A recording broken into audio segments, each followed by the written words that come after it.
All right, let me explain to you what I have for a normal trout setup. I have a 4-weight Sky G Douglas. This is a 9-foot rod. I have a 4-5 weight reel. I have 4-weight line. This is Rio Gold.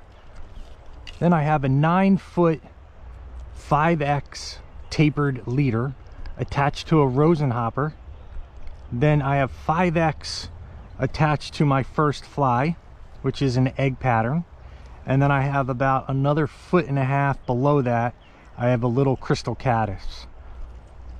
And that is my typical trout setup. So my Rosenhopper is my indicator. I'm just gonna cast out here and make a couple casts. What I'm looking for when I'm landing my fly is I want my flies to either be directly across from my indicator or upstream from my indicator. What I don't want is my flies below my indicator, and the reason for that is because it'll drift about 6 or 7 feet before your actual flies become contacted with your indicator. And what that means is that you aren't going to be able to see any hit or strike. So when I'm landing my fly, I want my flies to be upstream or directly across from my indicator. If for some reason my flies land below my indicator, I'll just take it and pull it down so I know my flies are now in direct contact.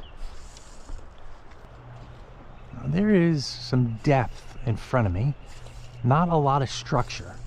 So depth is great, structure is greater, because the structure provides food source where the food is going to congregate, like caddises and larvae and nymphs. And it also provides a little bit of friction in the water, so the trout like to hide behind it. So there's not a lot of rock here, but there are a lot of rocks over there. And if you notice over there, there's foam as well. The foam is very important. That provides a fisherman with a sense that it's faster flowing water. It's probably the fastest flowing water, unless it's stuck in a little eddy. And on a stream like this, which are smaller streams, the fish are going to want to be where the faster water is.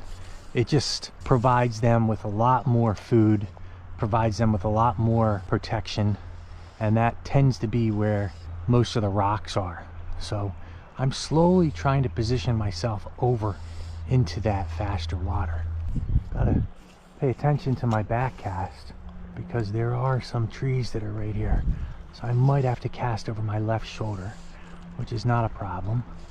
You do have to be relatively prepared to cast over your opposite shoulder. It's easy to cast over your normal shoulder, but you never know what kind of position you're going to be in what hole. So casting over your opposite shoulder is very beneficial. So I recommend practicing that. Best way to practice it is on the water.